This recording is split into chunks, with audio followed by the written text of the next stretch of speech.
Bonsoir à tous, nous revoilà pour un nouveau direct IR stream. Est-ce que vous pouvez me confirmer que tout marche bien, que le son marche bien, que vous me voyez bien? Oula, je vois que vous êtes déjà dans les starting blocks. Bonsoir Warzé, bonsoir Béatrice, bonsoir Gérard, bonsoir Patricia, bonsoir Alexandre, bonsoir Sébastien, bonsoir Dom, qui me dit qu'il a eu une panne internet la semaine dernière.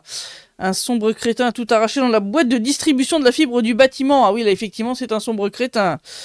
Ah ouais. Bon, ravi de te retrouver, Dom. Gérard qui me dit que tout est ok. Bonsoir Evelyne qui me dit... Et Hervé qui me disent que tout est ok sur VK. Et Poupée Vaudou. Bonsoir Poupée Vaudou. Alors... Bonsoir Patricia, eh bien on se retrouve ce soir pour une émission sur un thème qui certes n'est pas très réjouissant mais que je commence à creuser, j'ai pas encore fini.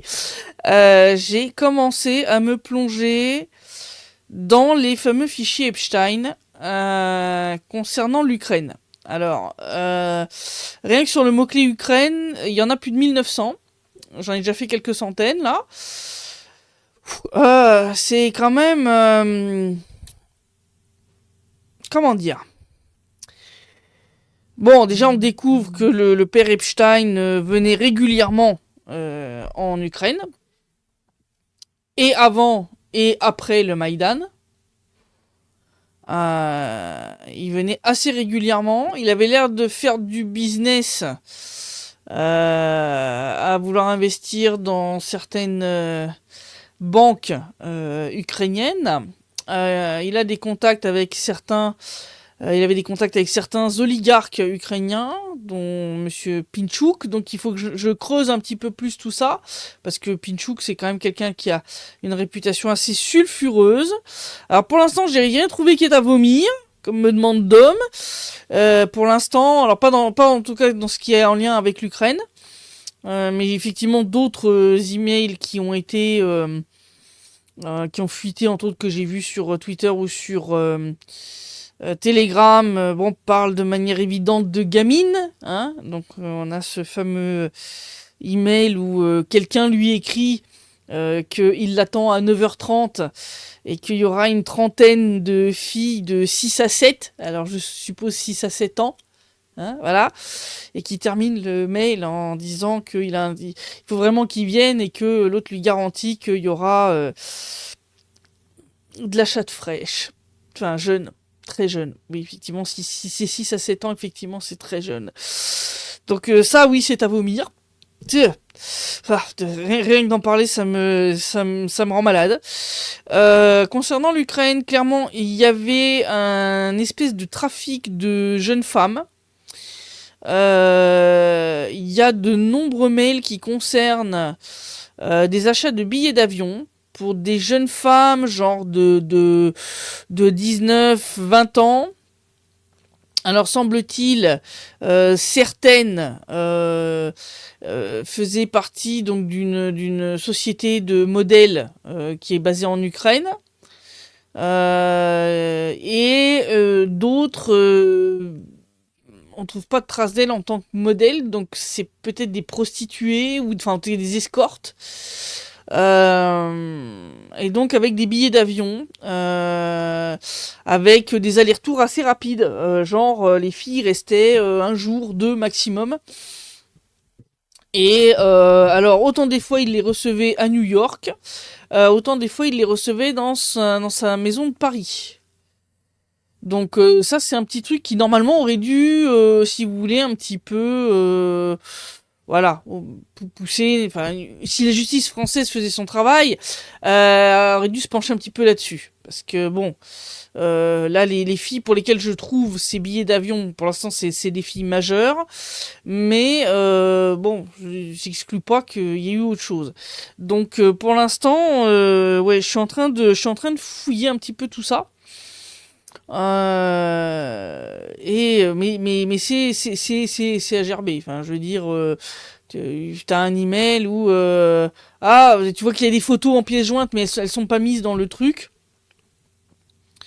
Mais tu vois, regarde celle-là, 20 ans, qu'est-ce que t'en penses? Est-ce qu'elle te plaît? Tu vois, enfin, je veux dire, il y a des mails où t'as beaucoup de pièces jointes de photos, où on parle de filles, mais on n'a pas plus de détails. La justice française, ça existe encore? Ça demande Sébastien. Oui, bonne question, hein, parce que quand je vois leur silence éloquent concernant tout ça, alors que manifestement ça concerne aussi la France. Hein. En tout cas, clairement, on voit des contacts réguliers avec le fameux photographe de mode, le Jean-Luc Brunet, c'est ça, Jean-Luc Brunet. Bon, alors ouais, même si caviardent, ils ont mal caviardé. C'est-à-dire que des fois, en fait, le truc c'est que sur les 1900 occurrences, il y a plein de doublons. Et parfois, tu as des doublons avec des caviardages différents. C'est-à-dire qu'il y a un caviardage où tu vois pas grand-chose, et puis sur quelques pages plus loin, tu tombes de nouveau sur ce document, mais dans une variante où là, tu as le nom de la fille. Tu vois?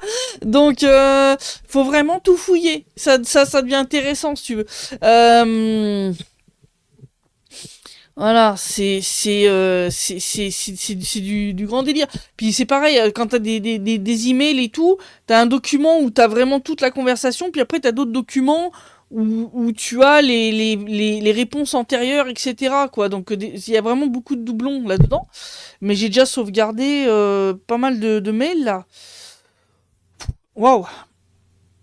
Non, le mec était très très actif au niveau de l'Ukraine. Moi, ce qui m'inquiète, c'est son petit mail à la Madame de Rothschild au moment du Maïdan, où le mec te dit que le renversement du pouvoir en Ukraine va leur ouvrir des opportunités, beaucoup d'opportunités. Si vous voulez, moi quand je vois ça et quand je connais, si vous voulez, le pédigré hein, du salopard, comment vous dire que j'imagine le pire. J'imagine le pire. Voilà. C'est, comme le dit Gaius, là où il y a un grand nombre de politiciens occidentaux trempent dans cette fange. Bonsoir Ludovic aussi. Bonsoir Frucat. Hervé qui me dit que BFM parle d'une ingérence russe qui impliquerait Macron dans le dossier Epstein. Ah, ça me fait rire. Ça parle du Mossad à tous les coins. Le mec dit ouvertement qu'il représente Madame de Rothschild, mais on te parle de la Russie. Mais oui, c'est les Russes. Allez, c'est magnifique, c'est du grand n'importe quoi. Non, mais c'est une tentative de détourner l'attention en fait. Hein. C'est pitoyable, soit dit en passant. Tout le monde se fout de leur gueule.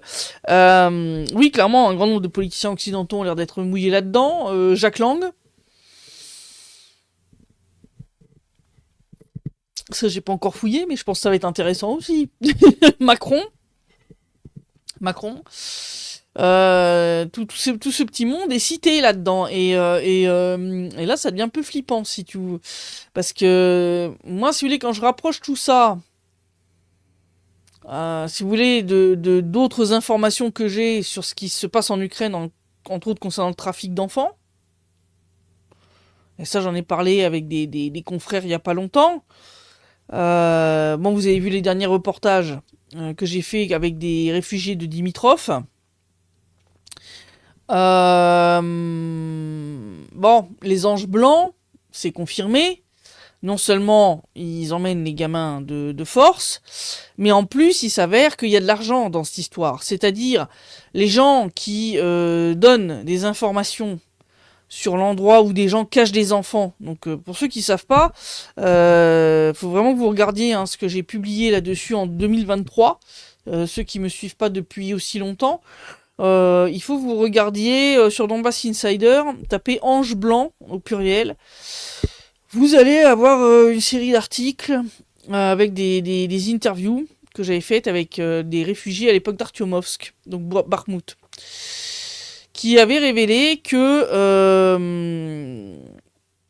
des soi-disant volontaires, qui se font appeler les anges blancs, évacuaient de force les enfants de la ville.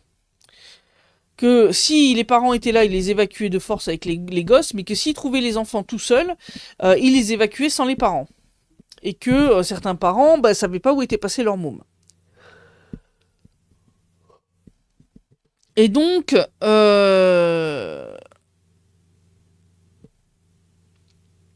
déjà là, ça me semblait un peu bizarre. Pourquoi faire ça?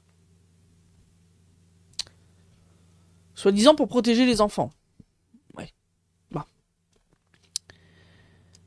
Et en faisant des interviews régulièrement avec des gens évacués des villes et des villages qu'on a libérés depuis 2023, eh bien, l'organisation des Anges Blancs revient régulièrement.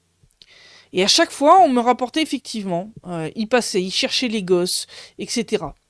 Alors avec des méthodes plus ou moins douteuses pour obtenir des informations sur où se trouvaient les enfants.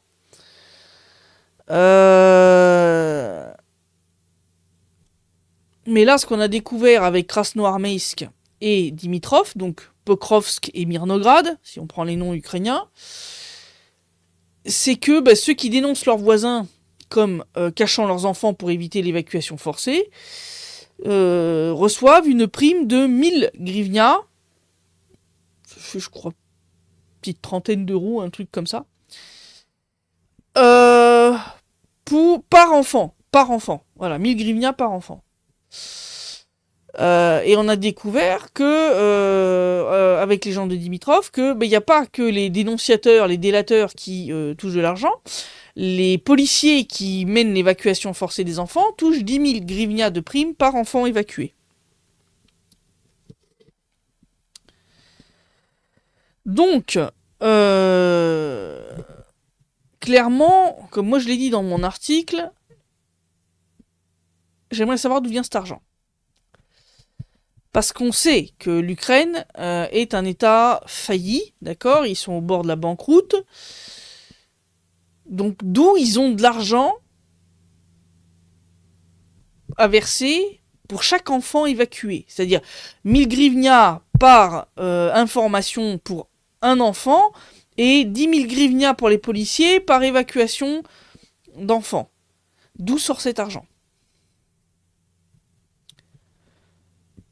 Alors pour ceux qui avaient suivi en 2023, vous vous souvenez que en groupant ce que moi j'avais trouvé avec ce qu'on avait appris lors de la conférence de presse de Daria Morozova et ce que Vassili Prozorov, l'ancien officier du SBU, avait trouvé, en fait on avait levé un énorme lièvre qui était un véritable trafic d'enfants mené depuis l'Ukraine.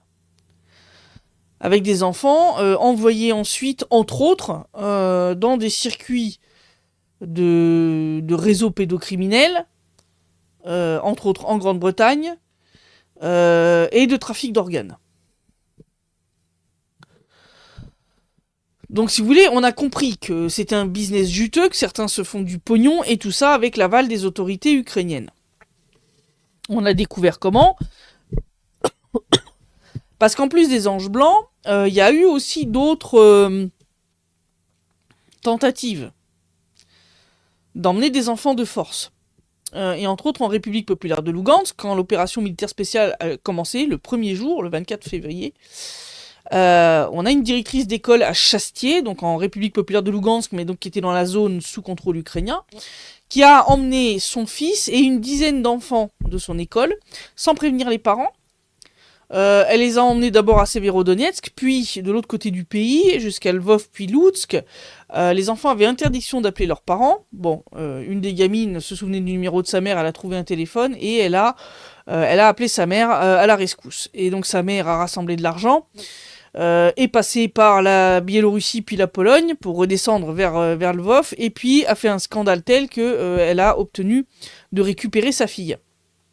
Mais quand ils lui ont rendu sa fille, ils lui ont rendu avec un soi-disant certificat de naissance original, alors que l'original était entre les mains de la mère, et où il était écrit que la gamine était orpheline. Et la gamine nous a expliqué que voilà, ils avaient entendu qu'il devait être emmené en Pologne. Après, de là, on ne sait pas où il devait être emmené.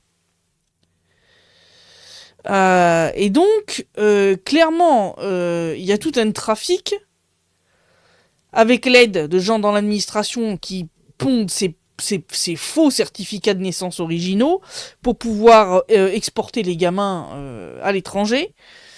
Et donc,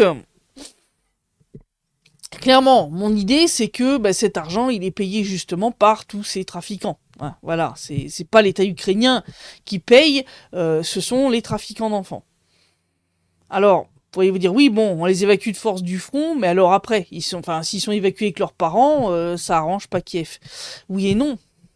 Si vous vous souvenez de de l'enquête que j'ai publiée sur les enfants ukrainiens qui avaient été évacués en Turquie début 2022, dont 2 gamines sont revenues de là enceintes d'hommes turcs adultes.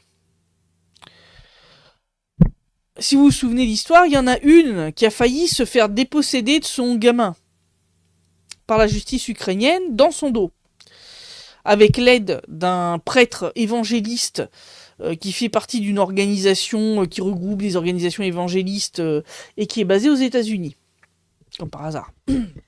Bon. Et le mec donc a essayé de lui voler son bébé en fait, de la déchoir de ses droits parentaux en douce, voilà, dans son dos. Dieu sait ce qui sera arrivé au gamin si les journalistes ukrainiens qui enquêtaient sur cette affaire n'avaient pas découvert le poteau rose et trouvé un avocat, une avocate plus exactement en urgence pour cette jeune fille. Sébastien qui me demande si ça me touche particulièrement ou est-ce que c'est de la fatigue. Il y a de la fatigue, mais pas que.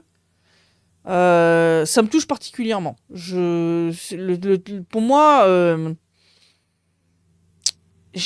quand j'étais gamine, j'avais une camarade de classe qui a été abusée par son beau-père. J'ai vu à quel point ça l'a détruite. À quel point, même quand elle a dénoncé ces faits publiquement, la justice française, très sincèrement, n'a pas fait grand-chose. Le mec a été condamné à peine à 5 ans de prison, et puis il en a fait à peine 2, hein, pour bon comportement en prison, voilà. Moi, ça m'a révolté au plus profond de moi-même. Et donc, pour moi, si vous voulez, le thème des... tout ce qui est pédophile et compagnie, c'est un truc... si on me laissait faire, je rétablirais la peine de mort pour ces mecs-là, voilà, ou ces femmes-là. Les gens qui font ça, pour moi, c'est... non, c'est pas la casse-prison. Non. Non, non. Pour moi, ça mérite... un petit machin en métal entre les 2 yeux. Voilà, je pense que vous m'avez compris. Pour moi, les enfants, c'est un truc, c'est vraiment intouchable. C'est vraiment non. Ceux qui font du mal aux mômes, pour moi, c'est même pas des humains. D'accord ? C'est pire que des sous-merdes, c'est pire que de la raclure de fond de chiottes. D'accord ? Je vais dire les choses très clairement. Donc pour moi, c'est un thème qui est particulièrement douloureux pour moi. Quand on a découvert l'histoire des anges blancs et tout ce trafic, entre autres vers la Grande-Bretagne qu'a découvert Vassili Prozorov, sincèrement, j'ai eu à la fois envie de chialer et de vomir. Parce que rien que d'imaginer ce qu'ils font subir à ces mômes, qu'ils ont arrachés aux bras de leurs parents sous des prétextes bidons de les protéger en les évacuant de la ligne de front. Non. C'est... voilà. C'est plus que gerbant. Voilà, c'est plus que gerbant. Et donc, clairement, comme le dit Cocos, un enfant c'est sacré. C'est l'être humain le plus innocent qui soit. Il n'y a rien de plus innocent qu'un enfant.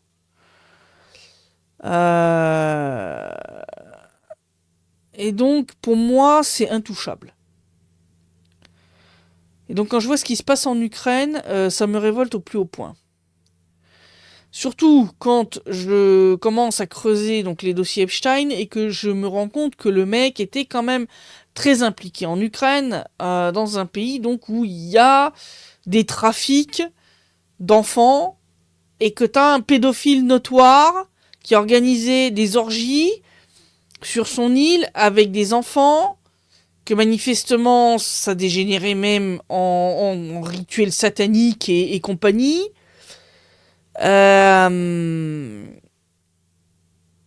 Si vous voulez, je me demande jusqu'à quel point l'Ukraine n'a pas été une pourvoyeuse d'enfants pour les trucs sordides d'Epstein. Alors, ce qui me fait marrer, c'est que donc l'Ukraine se défend à coup de mais ces histoires de trafic d'enfants en Ukraine, c'est de la propagande russe. Pas de chance pour eux, j'ai remis la main sur des vieux articles, y compris de médias ukrainiens, qui dataient de 2009. C'est pas si loin que ça, hein. Où il est dit très clairement que l'Ukraine est un paradis pour pédophiles. D'accord ? Où on vous dit clairement, dans un article entre autres du Kyiv Post de 2009, que avec la corruption endémique, le fait que les flics en avaient rien à foutre, qui prenaient même pas les plaintes, etc., etc., eh bien, que l'Ukraine, c'était open bar. Voilà, c'est 2009. Donc avant le Maïdan. Alors vous imaginez après le Maïdan.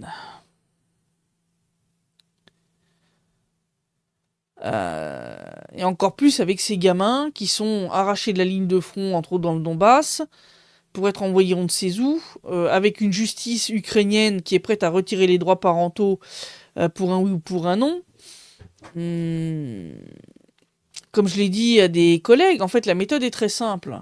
Et elle a manière d'être bien rodée. Et ce que j'aimerais, c'est arriver à rentrer en contact avec des parents qui ont été évacués comme ça de force, savoir si l'enfant est toujours avec eux.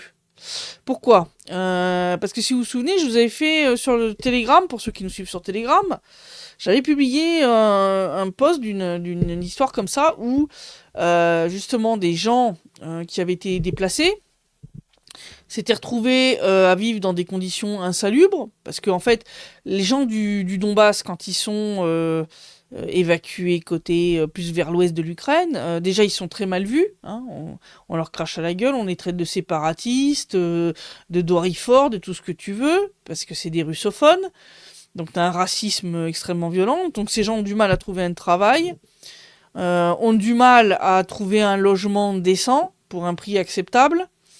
Donc souvent, ils se retrouvent à survivre dans des conditions absolument déplorables. Et parfois à vivre dans des logements insalubres.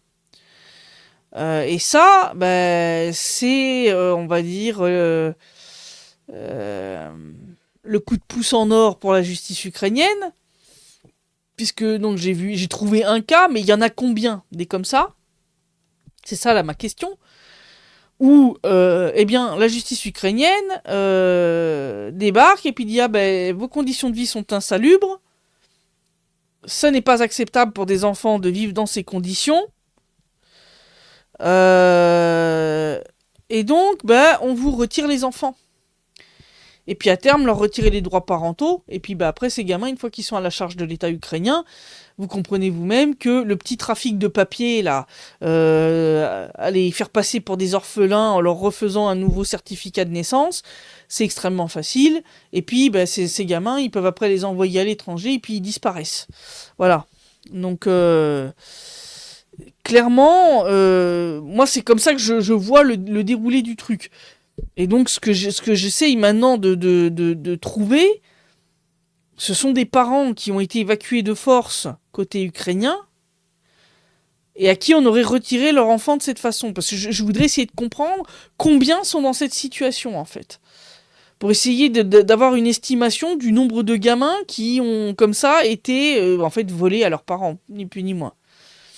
Donc, voilà. C'est parce qu'il dit, désolé que ça te touche comme ça, on est tous impactés, j'espère. On a du boulot, faut régler ça au plus tôt. Genre, l'aide essentielle à l'enfance, faut régler ça. À la place, on va sortir une loi numérique pour soi-disant protéger les enfants. Ouais, ça j'ai vu, en France, c'est pareil. Voilà, des enfants qui sont placés souvent abusivement à l'ASE, où ils se retrouvent prostitués alors qu'ils ont moins de 18 ans. Enfin, je veux dire, c'est sordide.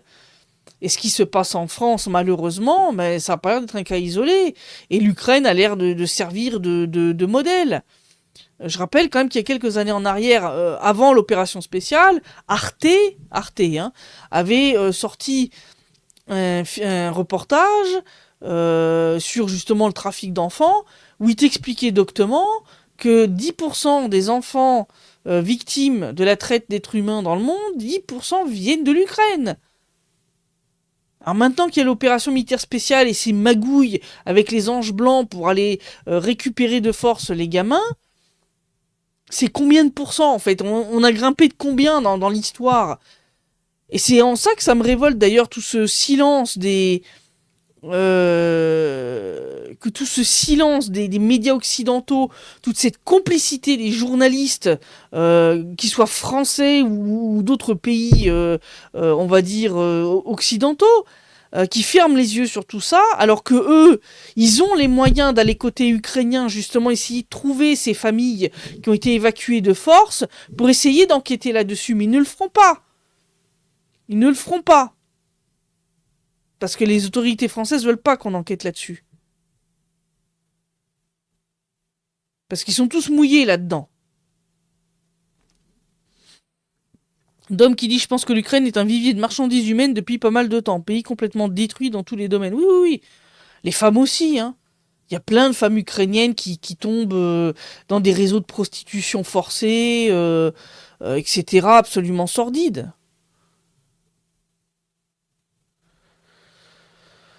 Paco qui dit: il y a des rumeurs qui courent que les enfants ukrainiens que la Russie avait emmenés, donc que Moscou avait emmenés en Russie, avaient été sauvés des mains de ses prédateurs.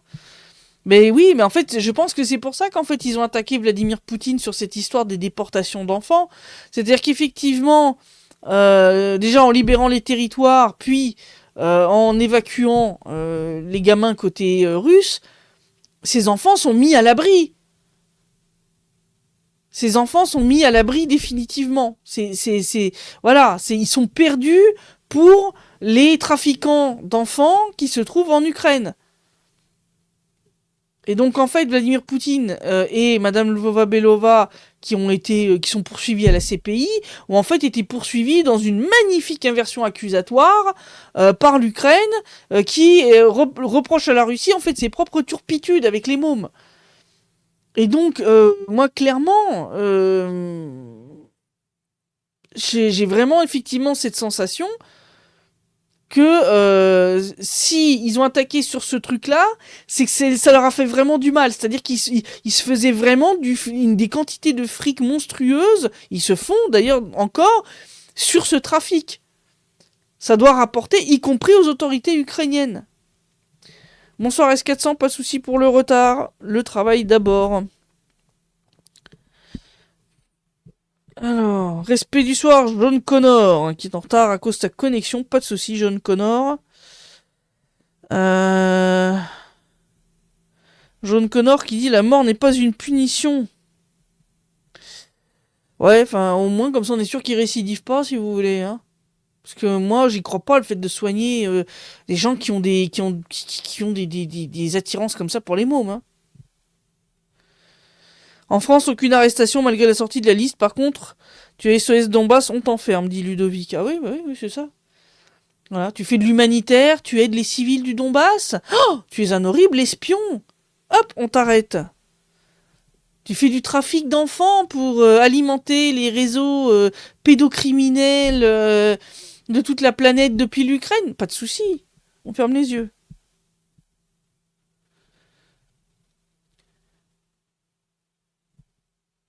Oui, comme dit Ludovic, oui, le procureur de la CPI qui a mis un mandat d'arrêt sur Poutine a vu son frère pédophile libéré alors qu'il était en tôle. Bah oui, hein, cherchez pas. Hein. Voilà, voilà.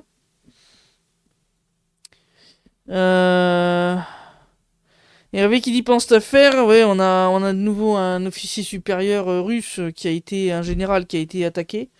Bon, il est grièvement blessé. Il est à l'hôpital, il est vivant, mais il est grièvement blessé. Bon, j'espère qu'il va se remettre.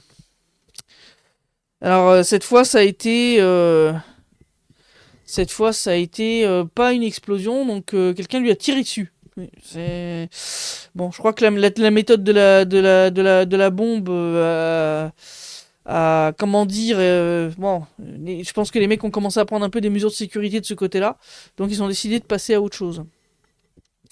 Avez-vous des nouvelles de la présidente de SOS Donbass? Ben, pour l'instant, Anna est toujours en prison. Elle avait été un petit peu démoralisée par l'arrestation de son mari parce que bah, ils ont des enfants, donc il y avait une petite crainte là pour les enfants. Bon, il semble qu'il a été relâché. Mais bon, il y en a pour longtemps. Il y en a pour très longtemps, c'est d'ailleurs ce qu'a dit son avocat. Clairement, ça va pas se régler très rapidement. L'enquête va se poursuivre pendant, d'après lui, enfin, 2-3 ans. Donc, ce qui est délirant, parce que si réellement ils ont des preuves d'espionnage, t'as pas besoin de 2-3 ans d'enquête pour amener la personne devant un tribunal. Voilà, c'est du délire. Je veux dire, en Russie, les gens qui sont arrêtés pour espionnage, ils sont jugés dans les mois qui suivent. J'ai jamais vu quelqu'un qui a été arrêté pour espionnage et qui est passé au tribunal 4 ou 5 ans après. Je veux dire, ça c'est là que tu vois que l'affaire tient pas la route, si tu veux. C'est-à-dire, soit s'ils avaient des éléments de preuve un peu sérieux contre Anna, Vincent et Vyacheslav, bah il y a pas besoin de 2 à 3 ans d'enquête, si tu veux. Tu sors les preuves tout de suite, on convoque le tribunal, et puis voilà. Anna a pu voir ses enfants pour Noël, donc ça c'est bien. Le consulat a enfin pu avoir accès à elle, le consulat russe, parce qu'au départ, les autorités françaises ne laissaient pas le consulat accéder à Anna, alors qu'elle est franco-russe, elle a les deux nationalités, donc elle a le droit. C'est un truc de fou, enfin, je veux dire...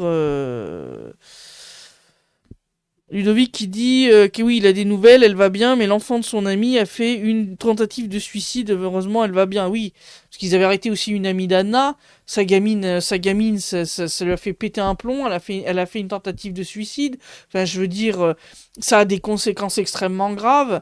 Tout ça pourquoi? Pour jouer les kékés et pour essayer d'intimider les gens qui viennent en aide aux civils du Donbass. Mais ça va pas. Enfin, je veux dire, la France, ça part complètement en couille, hein. Complètement. Hervé qui dit faut du temps pour fabriquer des preuves. Oui, oui, c'est ça. C'est ça, hein. Parce que je suis désolé. S'ils avaient des preuves sérieuses et concrètes, ils seraient en capacité de les juger maintenant. Il n'y aurait pas besoin de 2 à 3 ans d'enquête et ça veut dire 2-3 ans de détention préventive. Pourquoi au final? Pour qu'au final, ça va se dégonfler comme un gros ballon de baudruche, ils vont les libérer, et puis, et puis quoi? Ils ont foutu leur vie en l'air pour rien? Enfin, je veux dire, mais c'est n'importe quoi. C'est n'importe quoi. Enfin, je veux dire, là, la justice française, ça part mais complètement en sucette. Hein. Je veux dire, là, faut vraiment, faut renverser la table. Hein. Là, y a plus que ça à faire. Hein. Donc, quand je vois ça et que dans le même temps, il ferme complètement les yeux, alors qu'il y a tous les fichiers Epstein qui sont disponibles. Alors certes, caviardés, mais enfin, je suis sûr qu'ils écriraient au département de la justice américain, ils obtiendraient les versions non caviardées. La France part en couille, Brigitte, j'ai plein de vannes. Ah ouais, non mais ça... moi, franchement, hein, je plains sincèrement ceux d'entre vous qui sont encore en France et qui doivent subir tout ça. C'est une gabegie.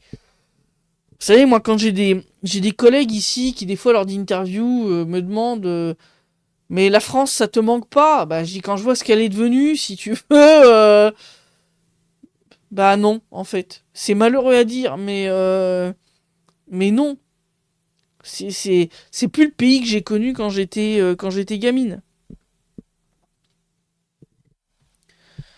On attend toujours l'enquête sur Boucha qui est censée avoir été confiée à des gendarmes français. Dit Gaius. Ah bah Gaius, tu vas pouvoir attendre longtemps parce que ils ont rendu leur rapport, mais il sera jamais rendu public. Parce qu'en fait, le rapport de la gendarmerie, il dit exactement ce que moi j'ai dit dans mes articles sur Boucha. Voilà pourquoi. Voilà, c'est-à-dire que c'est pas les Russes qui ont massacré ces gens. Déjà, une écrasante majorité de ces gens sont morts lors de bombardements. Déjà pour commencer. Et ça a été révélé par un journal britannique, je crois que c'est le Guardian, si je dis pas de bêtises, ou le Daily Mail, qui avait publié en gros un article où ils expliquaient que les résultats des autopsies montraient qu'une majorité de ces gens étaient morts lors de bombardements, c'est-à-dire qu'ils avaient des éclats d'obus, etc. Et surtout qu'une bonne majorité, alors bien sûr, ils mettaient ça sur le dos quand même de la Russie, hein, alors que c'est pas vrai. Ils avaient retrouvé dans le corps de ces gens alors c'est des petites fléchettes métalliques comme ça. Je mettrai au montage une photo que j'ai de ces cochonneries, parce que ces cochonneries, j'en ai trouvé plein sur la ligne de front, dans entre autres des villages comme Zaïtsevo qui étaient régulièrement bombardés par l'armée ukrainienne, y compris jusqu'à l'opération militaire spéciale. L'Ukraine remplissait régulièrement ses obus de mortier de ces saloperies. Donc l'obus dans la partie creuse était rempli de ces merdes. Et quand l'obus explose en atterrissant, tous ces petits dards en métal, sont des petites fléchettes métalliques noires, sont projetées partout. Et ça, ça fait beaucoup de morts et beaucoup de mutilations. C'est-à-dire, le but, c'est de faire un maximum de dégâts chez l'infanterie ennemie. Donc quand tu utilises ça dans une zone civile, ben, je te laisse imaginer, ça fait plein de victimes chez les civils. Je signale que le journaliste italien qui avait été tué à Slaviansk, Rocchelli, Andrea Rocchelli, qui était mort à Slaviansk, tué par l'armée ukrainienne lors d'un bombardement en 2014, justement, semble-t-il, avait été attaqué avec des obus de mortier qui contenaient ces saloperies. Donc quand je vois qu'une majorité de gens à Boutcha, on a retrouvé ces cochonneries à l'intérieur de leur corps, non, c'est pas la Russie qui utilise ces cochonneries, c'est l'Ukraine. Donc ça veut dire que une bonne partie en fait des habitants de Boutcha qui sont morts pendant cette période sont morts à cause des bombardements de leur propre armée. Je vous laisse méditer ce truc-là. Voilà. Boutcha, c'est Safari. Michel Collomb avait publié les vidéos, oui, et Michel Collomb avait obtenu la vidéo de moi-même. Oui, c'est moi qui. Et à la base, c'était Ribard qui avait découvert. Comment dire, ce petit truc qui est que à la fin de la vidéo du groupe Safari, tu entends clairement un homme supplier de ne pas le tuer, et tu entends un bruit de ce qui ressemble à un tir, mais de loin. C'est-à-dire qu'ils avaient une GoPro, donc le micro intégré de la GoPro, c'est dégueulasse, hein. Si t'es pas juste à côté, t'entends rien. Mais, même si elle a capté un son qui était très très faible, elle l'a capté. Et résultat des courses, en augmentant le son de 400% à 3 reprises, tu finissais par entendre la fameuse phrase s'il vous plaît, ne me tuez pas, et tu entendais bouffe. Voilà, donc je veux dire, Boutcha, moi je n'ai aucun doute existentiel sur ce qui s'est passé. Je veux dire, au vu des éléments de preuve que moi j'ai pu trouver, il est clair que c'est l'armée ukrainienne. Et je pense que les gendarmes sont arrivés à la même conclusion, les gendarmes français, et que donc le rapport, il sera pas publié tant que c'est Macron à la tête du pays. Hein, voilà, là va falloir, si vous voulez la vérité, là va falloir changer va falloir changer de gouvernement. Gaius qui dit ils utilisent aussi des mines Claymore américaines montées sur des drones. Oui. Et puis des mines magnétiques aussi. Des mines magnétiques. Résultat, là par exemple, ce que racontait un des civils de Dimitrov, c'est que il y a des civils qui ont été blessés lors de l'évacuation côté russe par une mine magnétique, parce que ils avaient refusé de laisser leurs affaires derrière eux, et quelque chose dans leur sac devait être métallique et a attiré, a déclenché la mine, quoi. Et donc ils ont été grièvement blessés aux jambes à cause de ça, quoi.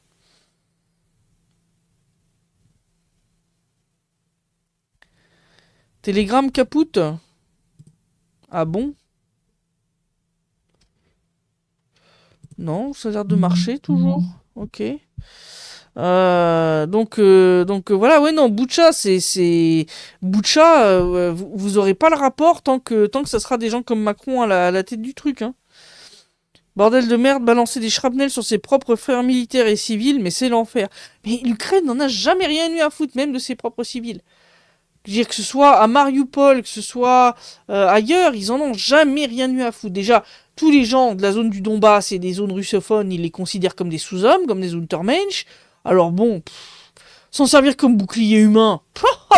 Ah bah alors là, ils en ont rien à foutre. Et les bombarder, leur cramer leur maison. Je veux dire, à Dimitrov, il y a même une dame qui nous a expliqué que ils avaient fait, les soldats ukrainiens avaient fait venir des jeunes filles des pays baltes pour devenir pilotes de drone. Et vous savez sur qui elles se sont entraînées? Elles se sont entraînées sur les civils. Sur les civils, bon Dieu. S'en servir comme cible d'entraînement. Vous vous rendez compte un petit peu du truc? Ils en ont rien à faire. Ludovic qui dit: j'ai fait la Bosnie, j'ai surveillé les charniers, et ça a duré plus de 10 ans. Boucha en 5 minutes, il y a 200 journalistes. Ah oui, bah oui, ça c'était magnifique. Ça c'était magnifique. Non, les corps étaient frais. Jamais de la vie, la majorité de ces corps avaient passé 3 semaines dehors. Il suffit de voir les photos. Hein. Enfin, des corps bien décomposés, j'en ai déjà vu quelques-uns quand même, entre autres à Mariupol. Un corps qui a passé plus de 2 semaines dehors, même dans des températures dites froides, ben non, il se décompose quand même. Hein. Je veux dire, je veux dire, il faut des températures de type quasiment congélateur, hein, enfin, au minimum du -2. Voilà, enfin, c'est chambre froide de morgue, quoi. Et même dans une morgue, tu laisses pas un corps pendant des mois, hein. Je veux dire, voilà. Oui, je sais que ce que dit Paco, que les médias européens continuent de dire que Boutcha était un massacre perpétré par les Russes. Oui, les faits racontent le contraire, mais c'est pas grave. Ça les arrête pas, eux. Boutcha n'a pas été fait par le massacre de Boutcha n'a pas été fait par les Russes. Jamais de la vie. C'est d'ailleurs pour avoir débunké cette merde que je me suis fait virer d'Agoravox, hein. Le fameux média soi-disant citoyen, hein. Bon. Jaune Connor qui dit: bravo pour vos interviews de témoins directs, c'est toujours émouvant et effrayant en même temps. Bah oui, mais c'est important parce qu'en fait, il y a que comme ça qu'on peut détruire en fait leur propagande.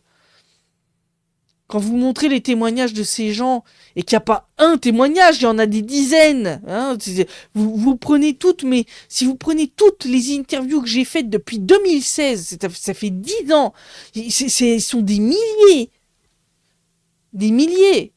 C'est pour ça que je les gêne autant que ça. C'est pour ça qu'ils ont essayé de me buter en 2022. Parce que je les emmerde.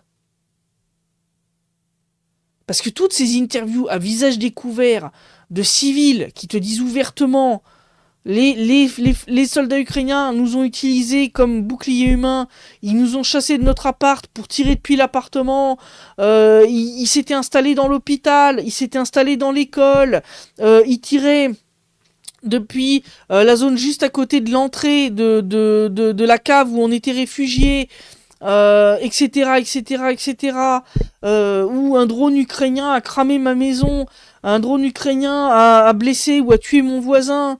Bon, Artyomovsk, c'était encore pire. Ils avaient miné les immeubles au fur et à mesure qu'ils reculaient. Ils minaient les immeubles et ils les faisaient péter, même s'il y avait des gens, des civils, qui vivaient dans les caves, en dessous. Donc ils ont enseveli vivant je sais pas combien de personnes. Et ils le savaient. Ils savaient à quels endroits il y avait des civils. Ils en avaient rien à foutre. Les gens qu'on a interrogés, dans la cave où ils étaient, il y a eu 7 personnes qui sont mortes ensevelies sous les gravats, dont un enfant. Et quand vous avez des dizaines et des dizaines et des dizaines et des dizaines et des dizaines d'interviews comme celle-ci, qui te disent plus ou moins la même chose avec des variantes, mais forcément que leur propagande, elle se prend un grand coup dans le tarin, à coup de chaise métallique. Et donc forcément, bah, il faut nous discréditer, il faut nous traiter de propagandistes du Kremlin, faut essayer de nous éliminer physiquement, voilà. Et donc résultat, bah oui, mais ça marche pas. Ça marche pas. Macron semble tout mettre en œuvre pour se représenter en 2027. Ah oui, non mais, soit ça, soit il va aller se trouver une bonne petite planque au niveau de l'UE, genre prendre la place de von der Leyen ou un truc du genre.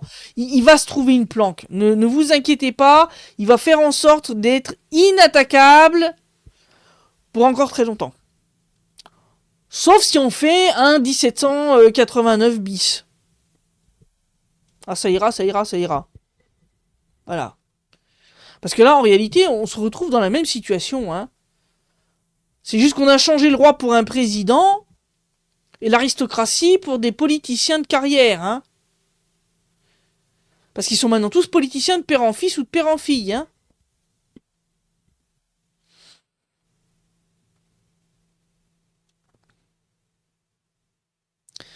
Poupée Voodoo qui dit qu'il y avait des chaînes de soldats ukrainiens sur Telegram qui avaient diffusé leur mise en scène sur Butcha. Oui, mais rien que le fameux bataillon Safari, qui est un bataillon qui est issu d'Azov, avait publié cette vidéo où t'as un des gars qui demande au commandant est-ce qu'on peut tirer sur les gens qui n'ont pas de brassard bleu. Donc le brassard bleu, c'était ceux qui étaient côté ukrainien, hein, donc ces soldats ukrainiens, ils ont un brassard bleu ou jaune.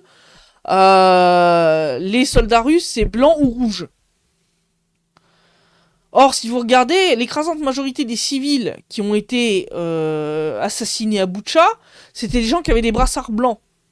C'est-à-dire c'était des gens qui s'étaient mis un brassard blanc au bras pendant que la ville était sous contrôle de l'armée russe pour dire on n'est pas un danger pour vous, on vous veut pas de mal, on est de votre côté. C'est ces gens-là qui ont été assassinés. C'est pas ceux qui avaient un bandeau bleu, hein. Donc clairement, de toute façon, je veux dire, les mecs ont publié eux-mêmes la preuve de leur crime. Je veux dire, ils se cachent même pas.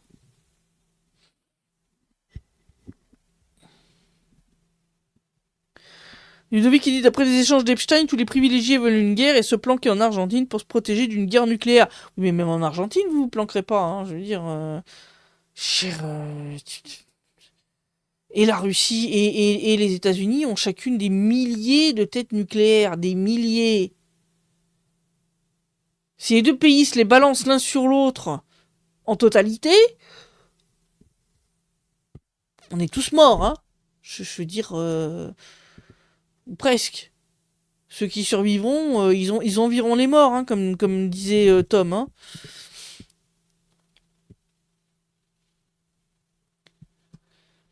Ah non, pas un troisième Manu. Bon, c'est bien parti pour, on est d'accord, mais j'ai pas envie, dit Sébastien. Mais c'est à vous de faire en sorte qu'il puisse pas. C'est à vous de faire en sorte qu'il puisse pas. Moi, je peux rien faire de là où je suis. Je suis désolé. J'ai pas le bouton de commande de l'Orechnik. Je peux pas en balancer un sur un certain palais qui se trouve à Paris. Désolé. Ludovic qui dit déjà 2 missiles, l'air est pollué. Bah, je veux dire, avec la puissance des têtes nucléaires qu'il y a actuellement, déjà rien que quelques centaines, il y a déjà quoi polluer l'air de toute la planète pour un bon moment. Qui dit dommage que j'ai pas accès au bouton. Ouais. Non mais c'est catastrophique.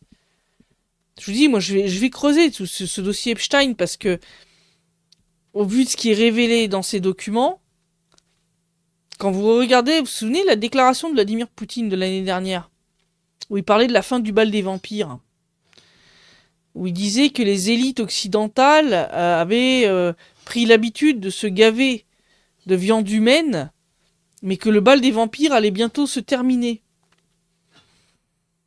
Bah, vous savez, au départ, on a tous pris ça sur le plan symbolique, métaphore, quoi. Bon, quand on voit ce qui sort dans les fichiers Epstein, bah en fait, c'était peut-être pas si métaphorique que ça, en fait. Et là, je commence à me dire que, effectivement, l'opération militaire spéciale a peut-être une toute autre dimension que celle qui était annoncée officiellement au départ. Parce que clairement, waouh, là, c'est du satanisme à l'état pur. Hein. On parle de cannibalisme, on parle de meurtre rituel d'enfants, on parle enfin, de trucs absolument sordides. Donc,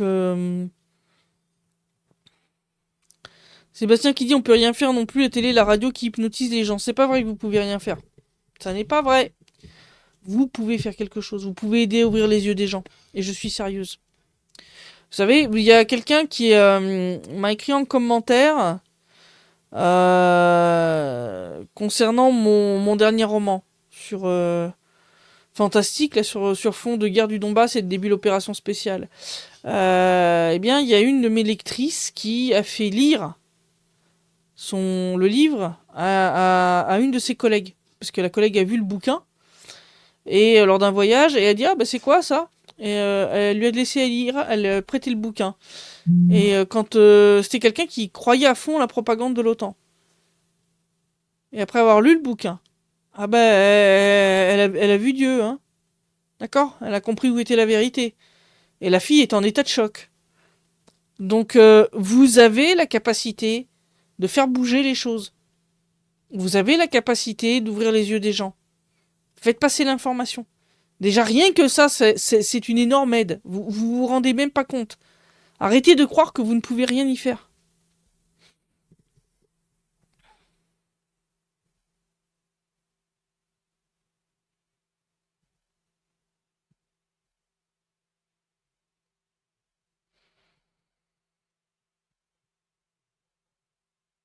Les élections, ça marche pas. Coup d'État en France en 2017 et seuls les Gilets jaunes ont compris.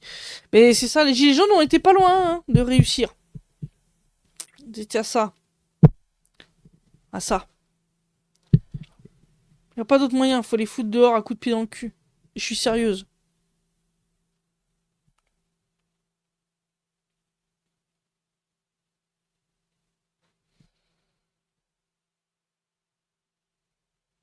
Evelyne qui dit qu'elle le fait tous les jours. Bah, c'est très bien, Evelyne. Très bon exemple. Il faut le faire. Faut continuer. Même si les gens, au départ, ils vous croient pas, etc. Au bout d'un moment, les faits, vous savez, les faits sont têtus. Vous savez, le mensonge prend l'ascenseur, la vérité prend l'escalier. Mais elle finit toujours par arriver à destination. Et donc, c'est hyper important. Partagez l'information. Faites savoir. Offrez le bouquin. Prêtez-le. Pour ceux qui l'ont acheté. Pour ceux qui ont acheté mon roman La Balance et l'épée. Prêtez-le. Prêtez-le. Offrez un exemplaire. Offrez un exemplaire à des gens à qui vous voulez ouvrir les yeux. Même si ça marche pas, ça sera pas perdu. Il y aura un moment où ces gens vont finir par réaliser ce qui s'est réellement passé et dans ce cas-là, ils vont finir un moment par réagir. Ça peut prendre du temps, c'est pas un truc rapide. C'est pas un truc rapide. Coco, ce qui dit le problème en France, c'est que chacun se bat pour sa chapelle, incapable de s'unir, alors que ça serait la seule solution, 1 ou 2 millions devant l'Elysée. Je suis totalement d'accord. Totalement d'accord. L'union fait la force. Et c'est pour ça que des fois ça m'agace quand je vois dans les commentaires que les uns tapent sur les autres, que y en a de LFI qui tapent sur le RN, ceux du RN qui tapent sur le LFI, et puis... Mais arrêtez, putain, arrêtez. Arrêtez de vous taper dessus. Tenez-vous chacun par la main et puis groupez-vous. Parce que s'il y a que comme ça que vous allez y arriver.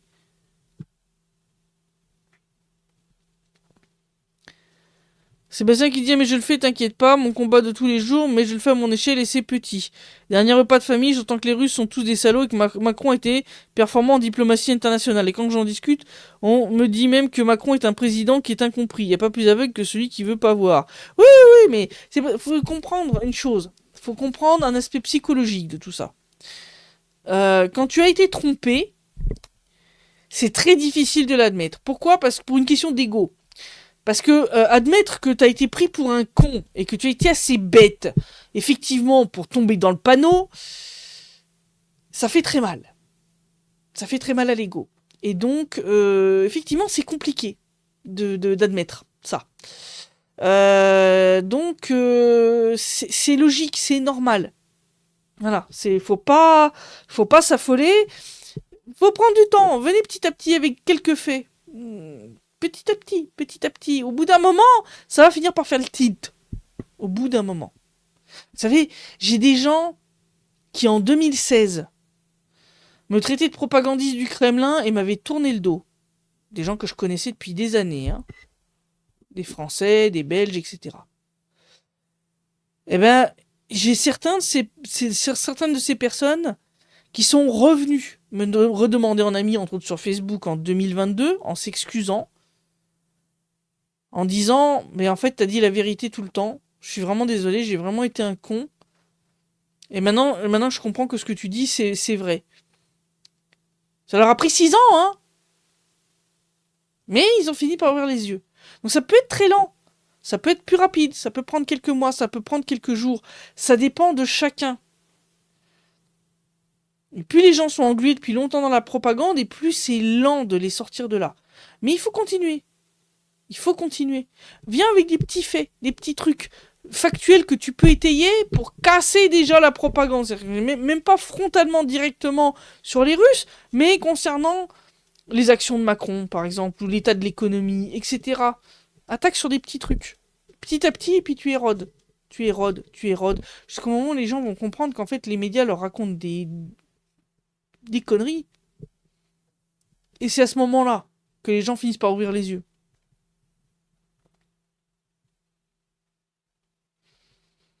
Hervé qui invite Seb à manger chez lui. Trop de moujons qui aillent se faire tondre ou plumer, chacun son destin. Y en a pas mal qui ont déjà compris, dit Evelyne. Hervé qui dit les gilets étaient à 2 heures de renverser le pouvoir. Bah oui, oui, oui, oui. Mais voilà, mais il faut effectivement continuer. Continuer, partager l'information. Par des moyens divers. Que ce soit partagé sur les réseaux sociaux, glisser une petite info par-ci, un petit fait par-là. Et au bout d'un moment, ça finit par porter ses fruits. Je comprends qu'il y a une énorme frustration parce que vous voyez combien les gens sont lobotomisés. Mais c'est hyper important de tout faire pour briser cette zombification. Parce que si on n'y arrive pas, ils vont zombifier les gens comme ils l'ont fait en Ukraine pour vous envoyer au casse-pipe contre l'armée russe. Et ça, moi, j'en ai pas envie et vous non plus. Donc, même si c'est chiant, même si on se fait traiter de tous les noms, même si on se fait regarder de travers quand on le fait, il faut continuer. Parce que c'est d'une extrême importance. Il faut enrayer ce processus au maximum. S'ils n'arrivent pas à atteindre une masse critique de personnes zombifiées, leur plan se casse la gueule. C'est aussi simple que ça. Et ça, vous pouvez le faire. Depuis le coco, on n'arrête pas d'essayer de réveiller les endormis, dit Frucat. Jaune Connor qui dit ça dépend de la taille de l'ego. Ah bah ouais, mais ça c'est clair, il y en a... Il y en a, ça va être compliqué, hein. Je dis pas que ça va être simple, hein. Mais... Ah, Seb qui me dit que Hervé et lui, vous êtes déjà rencontrés plusieurs fois. On a déjà mangé ensemble et on va remettre ça. On s'appelle de temps en temps. D'ailleurs, c'est un peu grâce à toi. Merci pour ça. Bah tant mieux. Je suis ravi. Je suis ravi si je peux vous mettre en contact comme ça. Surtout que là, ils vont durcir la liberté d'expression, dit Ludovic. Justement, c'est hyper important de commencer maintenant. Et de, pour ceux qui le font déjà, de continuer. Parce que effectivement, ils vont tout faire pour vous museler. Mais si vous vous souvenez, si vous regardez ce qui s'est passé en Ukraine avant le déclenchement de l'opération militaire spéciale, c'est exactement ce qu'ils ont fait. Qu'est-ce qu'ils ont fait? Ils ont fait fermer les partis d'opposition, ils ont fait fermer les médias d'opposition. Ils ont verrouillé au maximum tout ce qui était réseaux sociaux. Et puis après, ils sont partis à l'attaque. Pour être sûr qu'il n'y ait pas de voix dissonante dans le processus de zombification. C'est comme ça qu'ils ont réussi à zombifier une majorité d'Ukrainiens pour pas se faire renverser par un Maïdan bis non financé par l'Occident, celui-là. Parce que sans ça, les gens seraient descendus dans la rue et auraient mis la tête de Zelensky au bout d'une pique au bout d'à peine quelques mois. Le problème, c'est que, vu que ça a bien marché en Ukraine, ils veulent réappliquer la même recette en France, en Europe.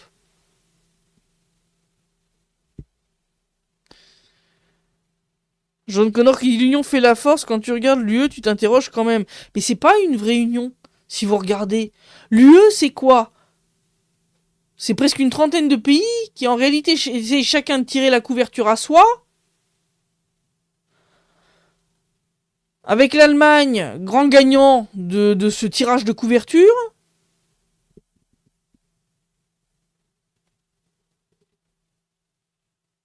Mais ils sont pas unis. C'est chacun pour soi, Dieu pour tous, et des merden ziziches. Ben, je veux dire...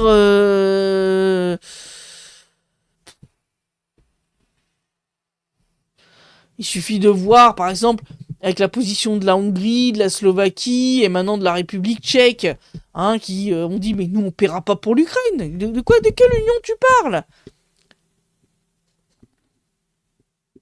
L'UE, c'est BlackRock, 4 pays qui décident, et le reste qui se dit, ils nous protègent, lol, dit Ludovic. Mais c'est exactement ça. C'est exactement ça. De quelle union vous me parlez? Chacun tire la couverture à soi, chacun défend ses petits intérêts minables. Je veux dire, mais c'est pas une vraie union. C'est pas une vraie, c'est même pas une fédération, si vous voulez. Ça marche même pas comme ça. Et avec les pignoufs comme Macron qui défendent les intérêts européens. Quels intérêts européens? Ça n'existe pas.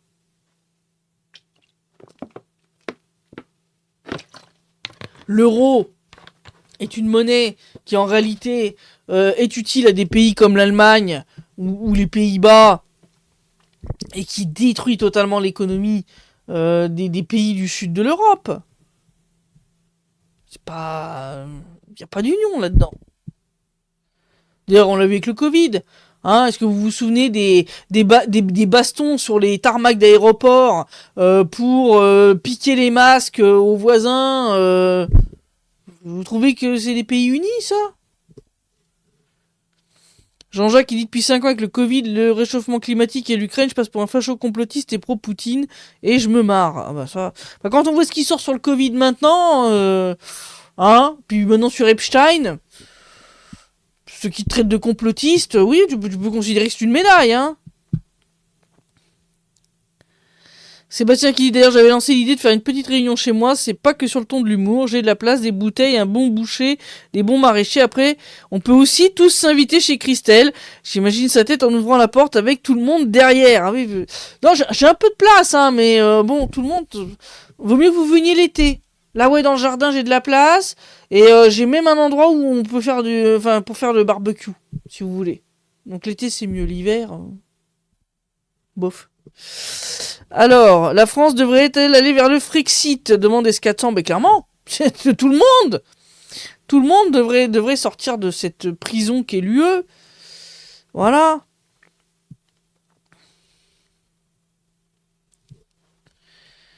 Alors, moi idée, mais fichier S, t'es fichier S, Ludo? Putain, au secours. Espérons qu'Orban sera réélu, dit Hervé. Ouais, bah ouais, clairement. Ghislain Benassa a fait un bouquin et quelques interviews sur les origines de l'UE, c'est très intéressant. Ah oui, les origines de l'UE, ah oui, si vous commencez à creuser là-dedans. Vous avez pas fini. Hein, avec le père Hallstein et toute la clique. Hein, ils ont recyclé certains des pires fumiers du Troisième Reich.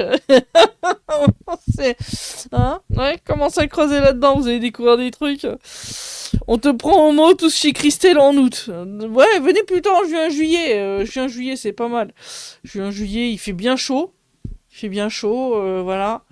Et puis, on installera la manga à la barbecue. Et puis, vous pourrez tous vous installer dans le jardin. Il y a de la place. Voilà. Pour aller faire bronzette. Voilà. Donc, ça, il n'y a pas de problème. Il n'y a pas de problème. Mais bon. Si vous venez en masse, mes voisins vont peut-être avoir un peu peur. Hein. Enfin, je les préviens avant. Qui flippent pas. donc voilà, quoi. Donc voilà la situation. Donc ouais, je vais faire un article complet sur les liens Epstein-Ukraine, mais il faut que je finisse de tout creuser, bien entendu. Ça prend un peu de temps, parce qu'il y a beaucoup de fichiers. Et puis t'as beaucoup de redondance, comme je dis. Donc faut fouiller un petit peu tout ça. Mais ce que je trouve déjà, on voit clairement, de toute façon, il avait des liens très étroits avec l'Ukraine. Or, quand moi je vois un pédophile notoire qui a des liens avec un pays qui était, dès 2009, annoncé clairement dans les médias comme étant un paradis pour les pédos, chez moi, 1 plus 1, ça fait 2. Hein. Voilà. Voilà. Mais effectivement, je me pose quand même beaucoup de questions dans tout ça. Et j'aimerais vraiment... là-dessus, ça m'énerve de pas pouvoir même compter, si tu veux, sur un minimum d'aide des confrères européens pour essayer d'enquêter, pour trouver justement des familles qui ont été évacuées de force par les Anges Blancs, pour voir quelle est la proportion chez qui les enfants sont encore avec eux. Parce que ça, moi, c'est ce qui m'interroge le plus. C'est le truc qui, pour l'instant, j'ai un gros point d'interrogation et j'ai pas de réponse. Donc voilà. Dans les journaux, invasion française au Donbass à coups de vin et de saucisson. Tes voisins auront aussi à boire et à manger, t'inquiète pas. Oh bah si je leur dis ça, ils vont tous s'inviter, ça c'est clair. Ça c'est clair. Ludovic qui parle du fils Biden, oui aussi. Parce que Biden et puis le Hunter, hein, qui quand même, on a trouvé sur son PC des photos tout à fait douteuses, hein, gerbantes, hein, voilà. Bon, lui aussi impliqué avec l'Ukraine. Ça fait un petit peu trop de pédos au centimètre carré dans ce pays, si tu veux, quoi. Hein, je veux dire, à un moment, faut se poser des questions. Puis il y a des enquêtes à mener, puis sérieusement. Et c'est vrai que plus ça va, plus je me dis que la déclaration de Vladimir Poutine l'année dernière, oui, je pense que l'opération spéciale, ça va pas être que démilitarisation et dénazification de l'Ukraine, si vous voulez. Je pense que ça va être aussi nettoyage au Karcher de ce pays qui est devenu en fait pédoland. Parce que en fait, c'est ça. C'est triste à dire, mais c'est devenu le pays de tous les trafics concernant les enfants. Clairement, il est temps d'y mettre fin. Une bonne fois pour toutes. Hein. Donc, si y a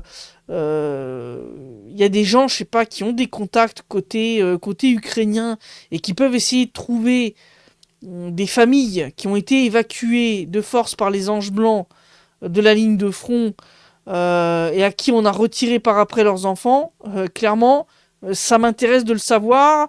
J'ai pas besoin de faire une interview à visage découvert de ces gens-là, mais déjà d'avoir une compréhension, si vous voulez, de la quantité de familles qui se retrouvent dans ce genre de scénario.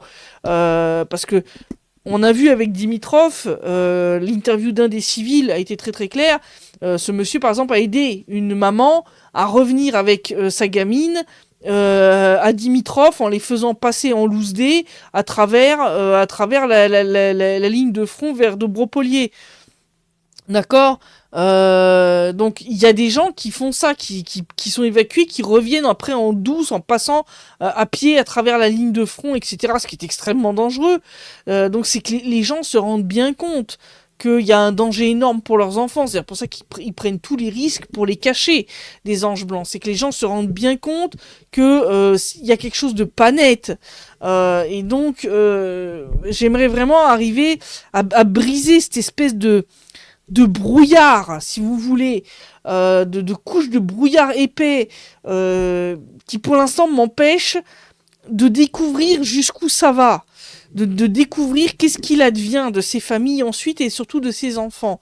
Et donc ça c'est un truc sur lequel l'indifférence et le fait que mes confrères occidentaux ferment les yeux sur toutes ces horreurs, ça me fout la haine, ça me fout la rogne, ça me donne envie de les claquer. Parce que s'ils faisaient leur travail, eh bien on aurait les moyens de protéger ces enfants en dénonçant ces trucs sordides. Mais en fermant les yeux sur tout ça, ils se rendent complices, comme sur les crimes de guerre d'ailleurs de l'armée ukrainienne. Pour moi, il y a vraiment... Le jour où on fait un tribunal de Nuremberg numéro 2, je veux que tous ces salopards soient sur le banc des accusés, parce que c'est leur place. Ils ont le sang de nombreux innocents sur les mains, et ils en ont... pas jusqu'au coude, ils en ont jusqu'aux épaules. C'est vraiment... ces gens-là sont complices de tous les pires crimes qui sont commis en Ukraine avec l'aval de l'Occident. Voilà. D'ailleurs, le Hunter Biden, on n'entend plus parler, dit Jean-Jacques. Oui, non, mais c'est clair. C'est clair. C'est clair. Donc, de toute façon, le fils Biden, il vaut mieux qu'il se fasse discret, ça c'est clair, hein.